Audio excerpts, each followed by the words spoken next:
네, 안녕하세요. 예스맨입니다. 여러분들의 구독과 좋아요로 이 채널이 유지되고 있습니다. 네, 영상 속도는 1.5배를 추천드리는 바이고요. 네, 이번에도 어떤 소식이 나왔는지 같이 한번 내용을 보도록 하겠습니다. 네, 미국의 앨런 재무장관이 인플레이션 일시적 현상으로 간주하는 것을 중단해야 한다라는 주장을 내비치기도 했었는데요. 오미크론 변이에 대해서도 이로 인해 공급망 붕괴와 인플레이션이 보다 오래 지속될 수 있다라고 언급을 했으며, 다만 이로 인해 경제 성장이 저하된다며 물가 상승세가 둔화될 수 있다라고 설명을 하기도 했다. 센트 루이스 연은 총재가 미 연준의 테이퍼링 속도를 높이고 싶을 것이라고 발언을 했는데, 경제 활동이 견조한 가운데 21년 미국의 인플레이션은 매우 빠르게 상승했다라고 언급하며, 이는 부양책 철회 속도를 더 빠르게 할 것이라고 또 이야기가 나오기도 했습니다. 그리고 실제 GDP는 이미 팬데믹 이전 최고치를 상회하고 있고, 노동시장도 회복되고 있어 완화적 통화 정책을 정당화할 수 없다라고 지적을 했으며, 다만 오미크론 변이와 같은 팬데믹 관련 위험은 상존한다라는 이야기도 나오기도 했습니다. 그 다음으로 11월 비농업 부분 신규 고용 예상치가 전월 대비 증가폭이 축소가 됐다라고 하는데요. 세부 항목상으로는 전문직 비즈니스 9만 명, 운송 창고업 5만 명, 레저 적게 2.5만 명 등의 업종에서 전월 대비 증가를 했고, 반면 소매업, 정보 등에서 전월 대비 감소했다라고 합니다. 그리고 11월 ISM 비제조업 지수도 예상치보다 상회하며 전월 대비 상승한 수치를 보여주었는데요. ISM에 따르면 수요가 공급을 초과하는 가운데 구인난, 원자재 부족 등의 공급망 변목 현상이 공급에 영향을 미치고 있어 전반적으로 인플레이션 압력이 높아지고 있다라는 설명을 또 하기도 했었고요. IHS 마켓에 따르면 11월 미국 기업 활동이 견조하게 성장을 하면서 4분기 성장세가 이어질 것으로 보여지나, 오미크론 변이에 단기 성장 하방 압력이 작용되고 있다라는 이야기도 나오기도 있습니다.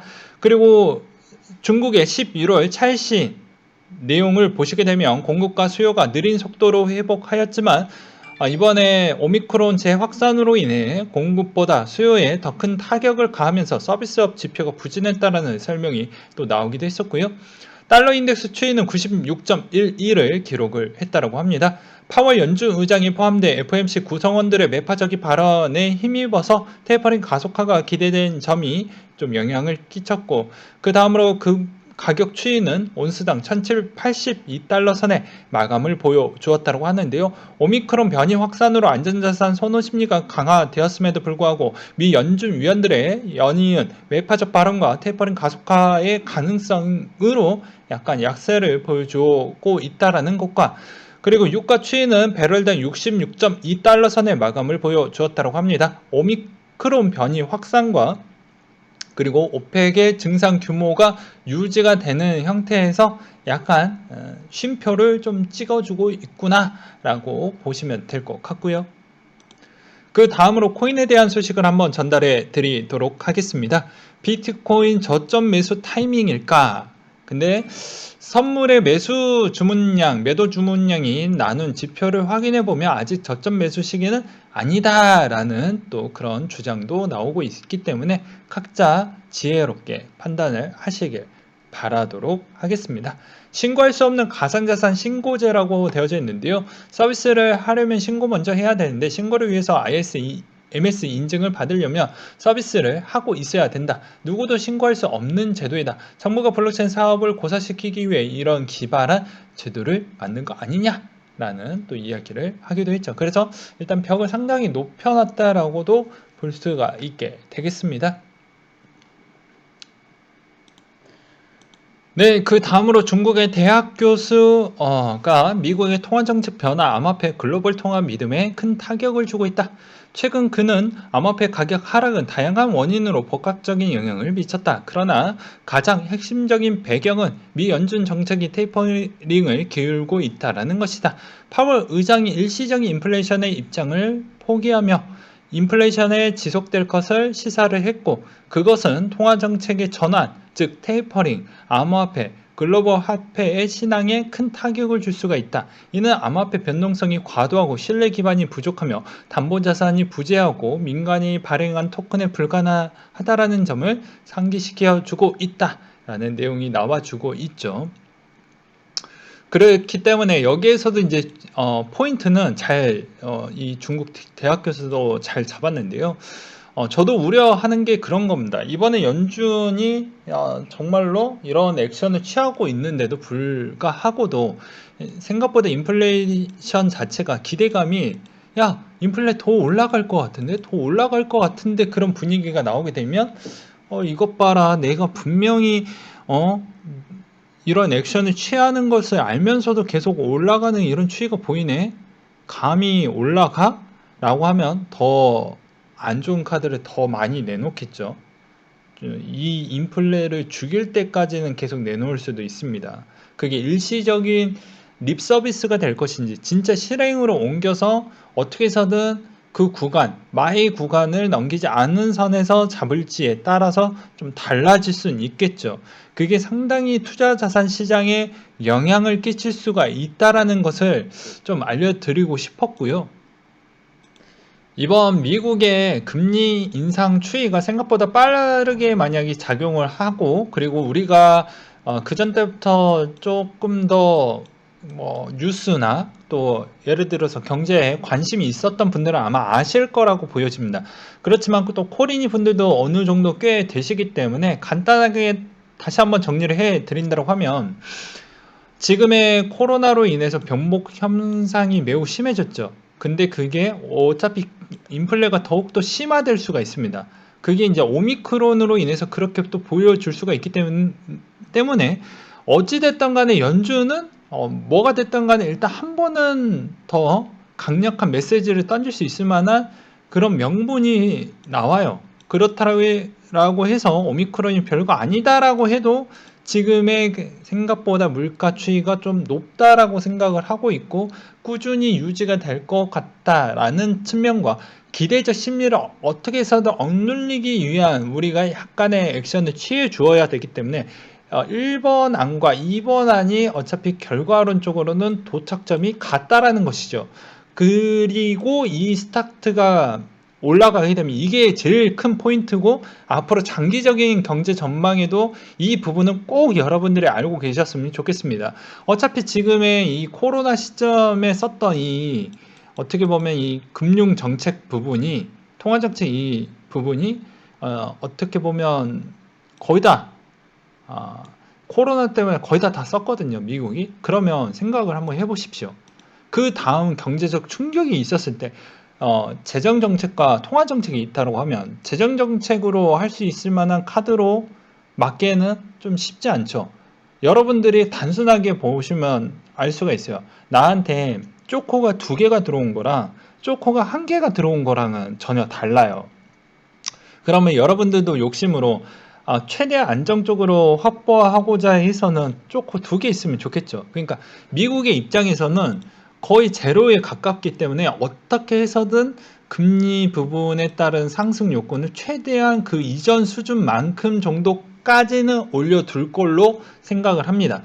그래야지만이 나중에 또 통화정책과 재정정책을 같이 섞어서 그렇게 또 다른 충격이 왔었을 때 이거를 좀 절묘하게 쓸 수가 있는데, 하나의 카드만 있으면 이게 생각보다 골치 아플 수가 있고 또 이 통화의 기축에 또 흔들림이 있을 수도 있겠죠. 그래서 장기적인 측면으로 보았을 때는 자, 이제 바닥에 찍었다고 칩시다. 금리가. 그러면 이 바닥 부분에 있어서 경기가 어느 정도 이제 올라갈 것 같다라는 조짐이 보이면 당연히 이제 국가 입장에서 기축을 갖고 있는 또 나라 입장에서 또 한 번 써야 되니까, 나중에 한번 써야 되니까 비축해둘 만큼 금리를 올릴 것인데, 여기서 이제 저는 장기적인 전망으로는 이게 속도가 빠를 거냐 느릴 거냐 이것까지는 예측하기 어렵습니다. 원래 이 이야기를 내년에 하려고 했었는데 불과 이제 한 달밖에 안 나죠. 미리 알려드리는 거예요. 생각날 때 이야기 해드리려고 하는 것이죠.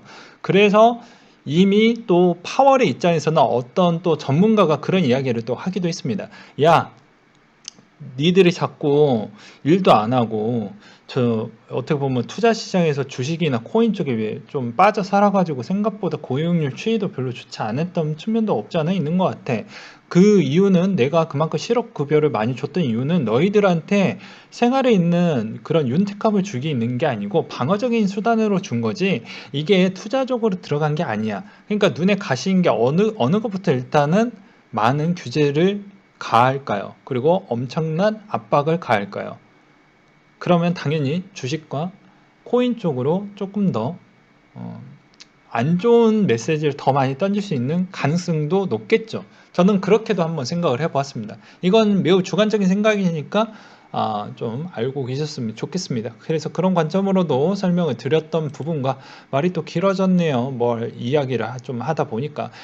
대중부유층이 18% 암호화폐 투자한다. 평균 금액은 2천만 원대라고 나와 주었네요. 보고서에 따르면 20년도 2월 코로나 발행 대중부유층 3명 중에 1명이 투자가 증가했다고 응답을 했으며 33.6%가 투자 활동이 증가했다고 응답을 했고 투자가 감소했다라는 응답은 8.8%에 들어가져 있다고 합니다. 이것도 뭐 출처를 보게 되면 대부분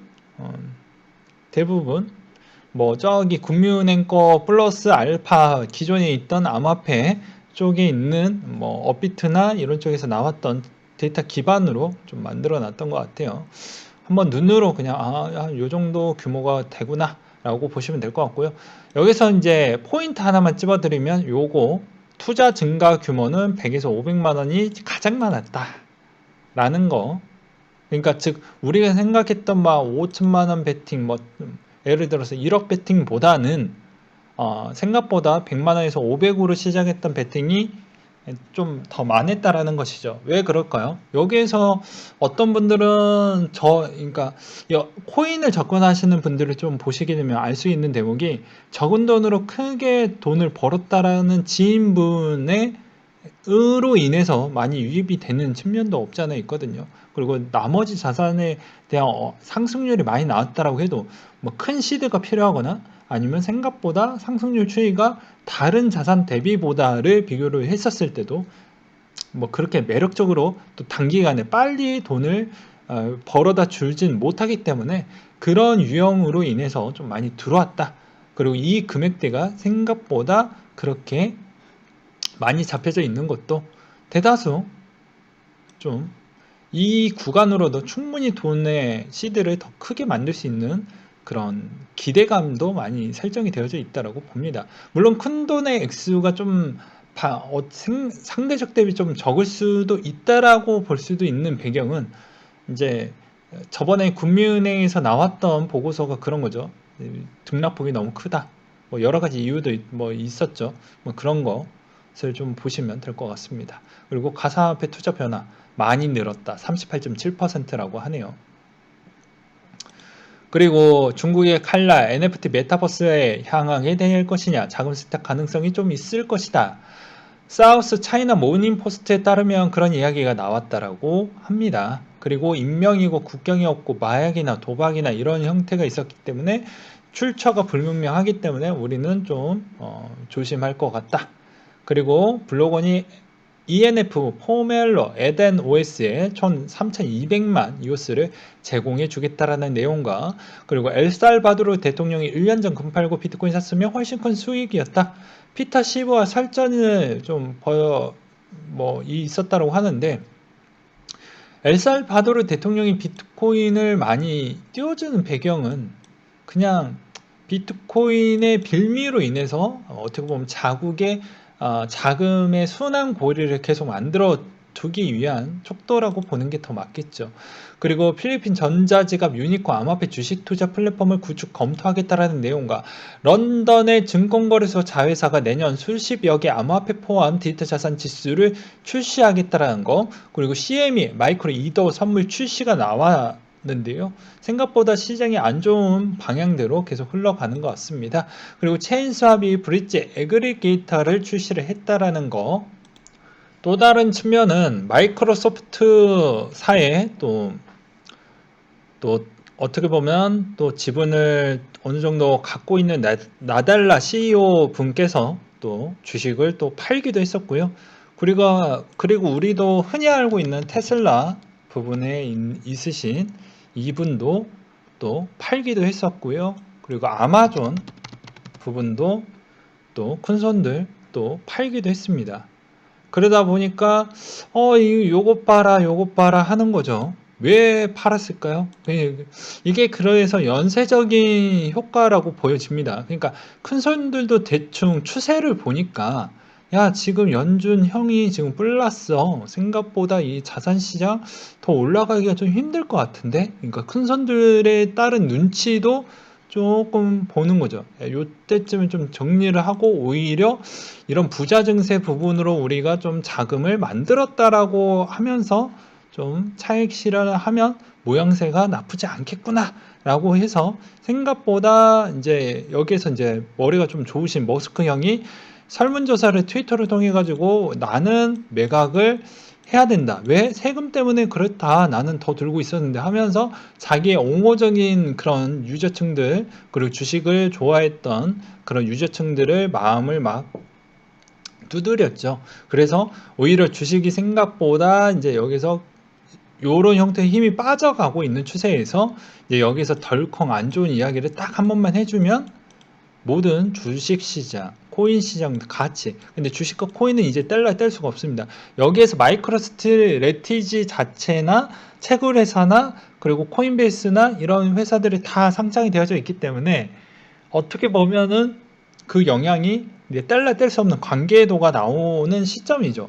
그러하기 때문에 생각보다 실적도 안 좋으면 또 매도세는 더욱더 가중될 것이고, 그렇게 되었을 때 또 자금 부분이나 뭐 여러 가지 측면의 또 고민거리를 어떻게 또 해결을 할 것인지, 이런 측면도 나중에 채굴회사와 이제 어떻게 보면 거래소들의 또 고민이 될 것 같다라는 생각도 들기도 합니다. 그래서 또 여기서 이제 주요 핵심의 포인트는 그런 거예요. 첫 번째, 대중의 여론에 힘입어서 야, 부자들 벌써 팔았네, 이제 따라서 한번 팔까? 라는 측면, 그리고 오히려 이런 부자 증세 빌미로 팔았기 때문에 대부분 그런 측면, 그리고 진짜로 증세 마련을 위해서 판 부분도 없잖아 있겠죠. 그게 꼭 주식만 그런 건 아니다. 코인에도 어느 정도 영향을 끼칠 수가 있다 라는 거. 그리고 블리시 거래소와 이오스라고 해가지고 호재로 볼만한 거는 스펙 상장, 주식 상장 추진한다는 거 아직 살아있고요.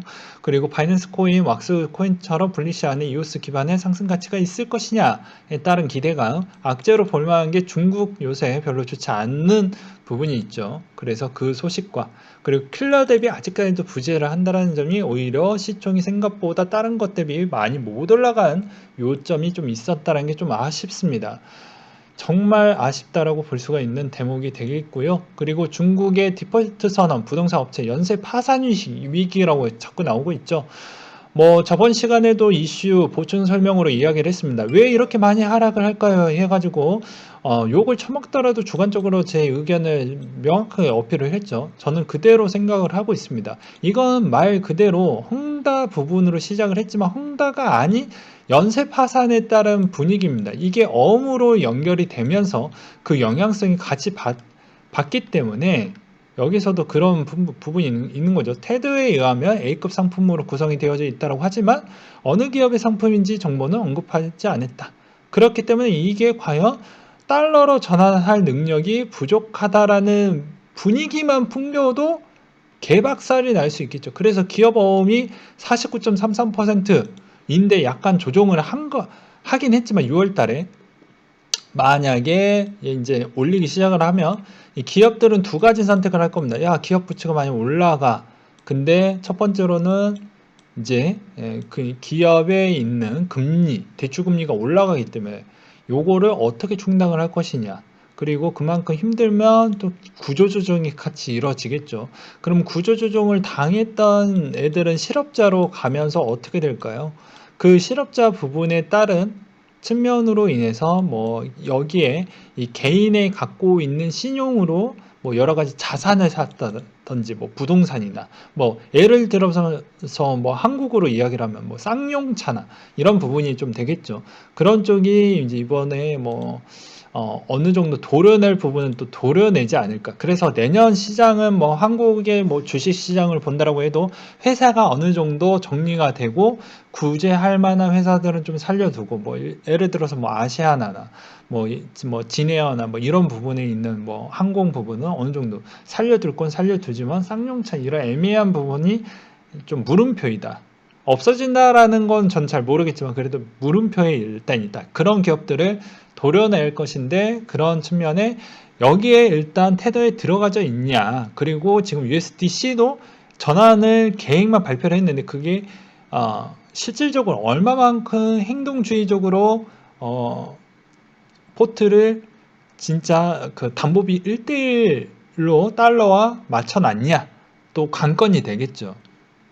그러하기 때문에 예를 들어서 이것 때문에 이제 헝다 때문에로 이제 아시는 분들이 또 있을까봐 이거 연쇄 때문에 그게 이제 오히려 심리적인 요인으로 좀 있었고 이거를 어느 정도 이제 무마시키기 위해서 이제 지준율 인하를 통해 가지고 223조 원을 푼다라고 있는데 이거는 뭐 리커창 총리가 그럴 수밖에 없습니다. 그래서 헝다 부분은 뭐 크게 이슈될 만한 건 없어요. 망하더라도 어차피 국가에서 어느 정도 실드를 칠 겁니다. 왜? 이제 우리가 알고 있는 동계올림픽이 있고요. 그리고 그 뒤에 또 뭐가 있습니까? 아시안 게임이 있기 때문에 어찌됐든 간에 방어를 할 것이고 중국의 여러 가지 경제적 여건은 아직까지도 양호합니다. 참고로. 그래서 적절한 시점에 이제 지준율 인하로 인해서 이런 거를 좀 어느 정도 보강을 하기 위한 척도로 좀 보는 게 낫지 않을까라고 생각이 들고요. 오히려 이제 그런 분위기로 매도세가 조금 더 강해졌다라는 건 어쩔 수 없다. 그리고 밀크의 공식 입장은 보도된 건 뭐 없고 아직 밝혀진 것도 없다. 그냥 우리는 협업을 통해서 논의를 하고 있다.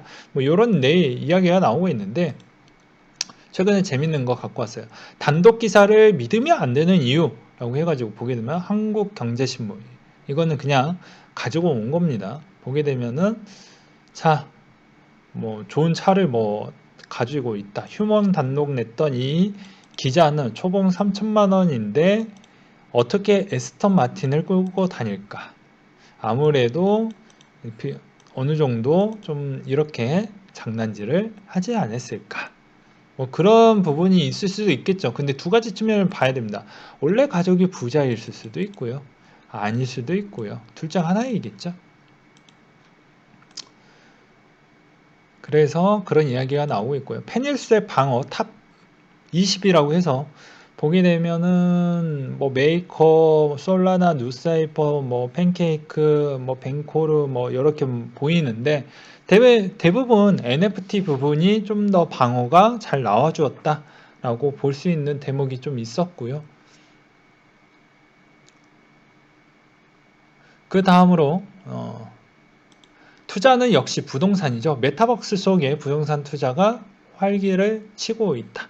댐 레이더에 따르면 보게 되었을 때 샌드박스, 디센트, 크립토 이런 쪽이 가장 핫했고 업계 관계자는 의심할 필요 없이 요새 NFT가 대세이다. 히트작이 될 것 같다. 그리고 4개 메타버스 플랫폼 중에 큰 거래 대금을 기록한 플랫폼은 샌드박스이다.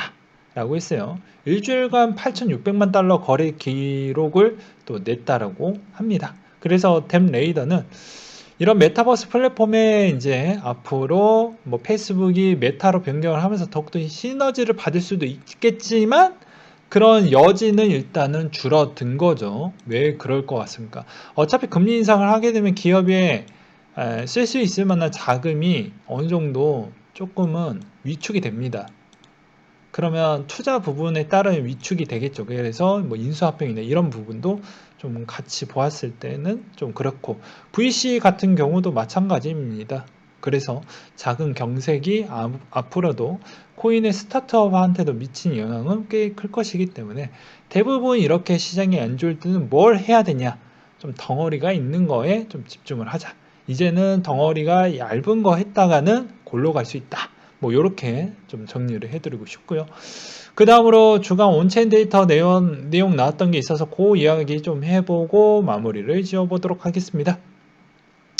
암호업 분석 기업 센티멘트에 의하면 테라를 호조를 유지하고 있고 그리고 11월 24일 이후 비트코인 가격 비교로 하면 76% 상승을 기록했으며 그 다음에 깃 허브상 개발 활동도 증가하고 있다라고 하는 이야기가 나오고 있다. 그리고 온체 애널리스트 알렉스 크루거는 매도 압력 대량 청산으로 연결되었다라고 코멘트를 남겼고 주말 행정과 암호화폐 이벤트가 미국 마이애미시에서 개최되는 유동성이 낮은 상황이 겹쳤다라고 주장을 하고 있다. 또한 저면의 암호화폐 애널리스트 알렉스 모스코브스키는 이번에 월요일날 암호화폐 시세가 급락하는 경향이 있다고 지적을 또 하기도 했었다. 그리고 온체인 분석 업체 글래스 노드에 따르면 주말에 거쳐 발생한 암호화폐 시장의 급락은 선물 거래 대량 청산의 원인이라고 지적을 했으며 그게 가장 컸다라는 주장이 나오기도 했습니다. 그리고 이번 대량 매각은 비트코인 단기 보유자가 대부분이었던 것으로 보여진다라는 또 내용도 있기도 했습니다. 그래서 여기서도 추가적으로 또 보게 되면 뭐 그런 내용도 있었어요. 고래가 있었는데 뭐 여기에 있었을 때 주워 담는 고래가 있던 반면 토해내는 고래가 있었다라고 합니다. 그래서 서로 주고받고 해서 원래 모았던 고래들은 더 모았고 원래 여기에서 비중이 있었던 고래들은 좀 더 팔았던 고래들도 꽤 있었다라고 하네요. 그런 거를 좀 아셨으면 좋겠고요. 그리고 2.0 이더 스테이킹액이 850만 이더까지 늘어났다고 합니다. 이 아무래도 원래는 뭐 NFT가 좀 약세를 보이고 디파이가 저렇게 하면서 대략 20% 이상 알트코인이 밀리게 되면 오히려 이더가 생각보다 좀 더 느리게 떨어지거든요. 막 5%로 시작을 하면서 이더 방어 잘 돼요. 코린이는 그렇게 볼 수가 있었죠. 근데 18, 19, 20년도 때는 왜 그랬냐면 이게 좀 처리되는 게 반영이 좀 늦게 됩니다. 이더 자체가.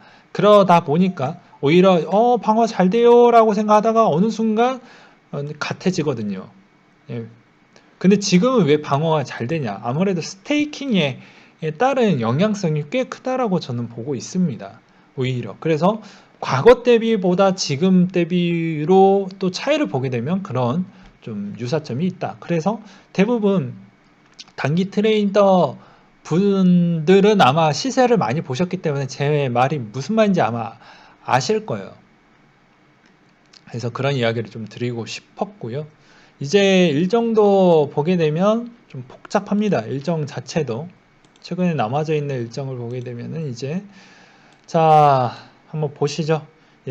새로운 독일 분 총리께서 이번에 취임을 하셨고 이제 통화정책회의가 있고요. 지준일, 선물 옵션 만기일, 그리고 코스피, 코스닥 정기 변경이 있었고 그 다음에 이제 여기 이 주에 이번 주에 이제 어떻게 보면 해당의 오미크론에 따른 여러 가지 데이터가 많이 나오게 될 것입니다. 근데 우리는 그거에 집중하지 말고 연준의 스탠스를 좀 보자고요. 정말 얼마나 그러니까 선택은 딱 간단한 거예요. 강하게 낼 건데 이게 그냥 강이냐 최강이냐 슈퍼 최강이냐 강도를 좀 보자라는 거예요. 이 메시지를 주는 게 강도의 메시지를 한번 보자라는 것이죠. 그래서 그런 측면 12월 중에 중국의 경제 공작 회의가 있는데 지도부가 한 해 경제 업무를 되돌아보고 내년 거시경제의 방향을 결정하는 회의가 있고요. 여기 논의된 내용의 연초에 중국 양회 안건으로 올라가게 된다고 합니다. 그리고 오펙의 월간 원유 시장 보고서도 13일 날 나오게 되고요. BOJ 통화정책 회의도 있고 그리고 미국의 FMC가 있는데 여기에서 이제 제일 마지막에 항상 제가 중요한 내용을 항상 이야기를 많이 하죠. 여기서 야 금리의 속도는 빨리 할 거다 아니다 라는 주장도 있습니다. 그러니까 결국에는 우리의 포인트는 무엇이냐면 저도 좀 우려되는 게 저는 오히려 조금씩 천천히 올릴 거라고 생각을 하고 있는 주장이었거든요.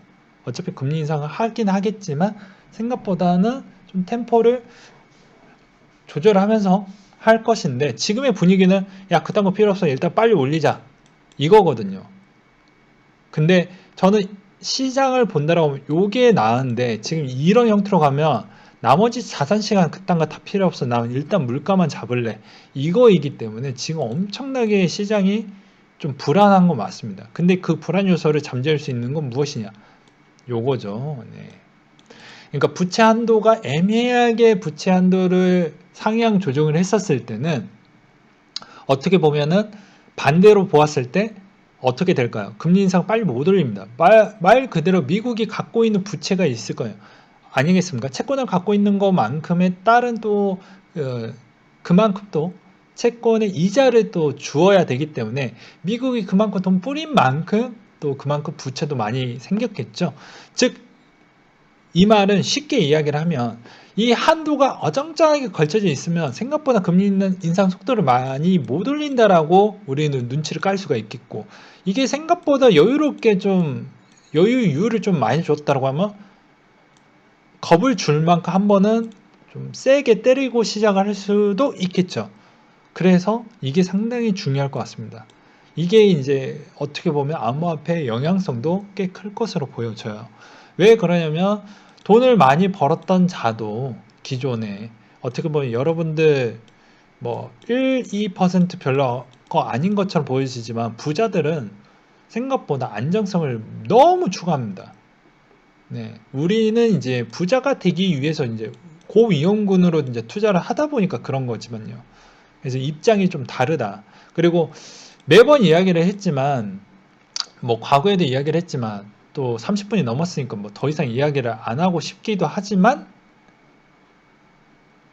그래도 이 이야기는 좀 해드려야 될 것 같아서 말을 좀 하고 넘어가도록 하겠습니다. 그게 무엇이냐면, 이 코인에 따른 1년의 수익률 추이를 절대적으로 그냥 안 보고 넘어가시면 안 된다라고 저는 설명을 드리고 싶어요. 왜 그러냐면 지난 4년 전 그리고 그 전에 4년 전 추이의 비트코인 상승률 추이가 얼마만큼 상승을 했는지를 대략적으로 계산을 해보시면 아마 아실 겁니다. 시간 관계상 어쩔 수 없이 짧게 이야기를 하는 거 좀 양해 부탁드릴게요. 그러면 당연히 이 정도만큼 10배 이상 올라갔던 게 이것 지금 여기에서는 이 정도밖에 안 보이지만 장중에 더 올라가서 지금 마감가에 근접했기 때문에 이 정도밖에 안 나오는 거지. 조정 추이까지 빼고 만약에 월간으로 했었을 때를 또 보게 되면은 이것보다 엄청 많습니다.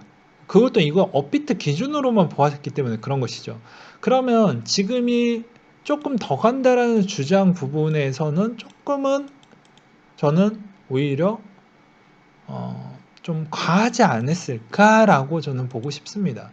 그래서 연준의 입장과 SEC 위원장에 대한 생각은 둘 다 똑같은 것 같아요. 이 사람들도 다 직장인이거든요. 직업입니다. 그러니까 이것도 얘기하면 욕 처먹을 거 분명히 알아요. 아는데도 불구하고도 어쩔 수 없이 투자 시장의 유동성을 최소화 빨리 잡기 위한 도구로는 또 어떻게 쓸 수가 있냐면 주식과 코인 잡아버리면 됩니다. 예, 박살시키면 돼요. 간단하게 이야기를 하면. 어떻게 보면 눈에 아른거리죠. 예. 그래서 이제 그런 거를 좀 뒷전으로 보고 그냥 이런 데이터 기반으로 또 보았을 때도 생각보다 수익률 측면이 대다수 잘 골고루 많이 나왔기 때문에 그런 걸 보았을 때도 지금 시점에서는 약간의 더 간다라는 베팅을 보기에는 약간은 조금은 좀 위험도가 높은 생각이지 않을까. 이 정도도 만약에 어떻게 보면은 과하지 않는다라고 생각하는 건 욕심이지 않을까라고 생각이 됩니다. 그래서 객관적으로 한번 설명을 드리는 거예요. 예, 한번 봐보시면 어차피 여기 월간, 주간 다 찍어서 볼 수가 있기 때문에 그리고 업비트 한에서만 그렇지만 바이낸스나 나머지 뭐 부분을 보게 되면 코인 개수 대비 엄청 많이 펌핑이 많이 나왔잖아요. 그만큼 부자도 많이 탄생이 됐고 그 정도면 어느 정도 좀 이해를 하실 거라고 보겠고 이상으로 한번 맞춰야 될 것 같습니다. 아마 썸네일은 약간 자극적으로 나올 수는 있어요. 그 점은 좀 이해 부탁드리겠습니다. 그래서 저는 개인적으로는 비트코인에 지금 뭐 매수해야 되는 좋은 타이밍이냐라고 보았을 때는 저는 오히려 올해 시즌 재밌고 즐기고 수익성도 어느 정도 나왔던 분들은 이제는 이 남았던 기간은 일단은 좀 기다려 보자. 내년에도 저는 일단은 다 현금이기 때문에 어느 정도 좋은 타이밍이 나오면 또 제 기준대로 또 머리 깨지고 뒤지게 욕 처먹겠지만 제 기준대로 또 무언가 뒤지게 쳐맞을 수 있을 만한 그런 논리를 또 갖고 와가지고 설명을 좀 드리도록 하겠습니다. 그래서 이 녀석은 이런 기준으로 또 해서 매수 타이밍을 또 이 시점에 잡아가지고 또 투자를 시작을 하고 있구나 라고 이렇게 봐주시면 될 것 같아요. 근데 저는 12월 그러니까 올해는 이제 더 이상 매수는 없습니다. 예, 그리고 제 방송은 여전히 추세 기반용으로 설명을 드리기 때문에 그런 기반으로 보신다면 좀 쓸만하다. 단타형 아니다. 초단타형 들을만하지 않는다. 단타형 들을만하지 않는다. 스윙형 들을만하지 않는다. 그냥 중기에서 장기와 부분이 제일 듣기가 좋으실 것 같다. 뭐 이렇게 하면서 이야기를 마쳐보도록 하겠습니다.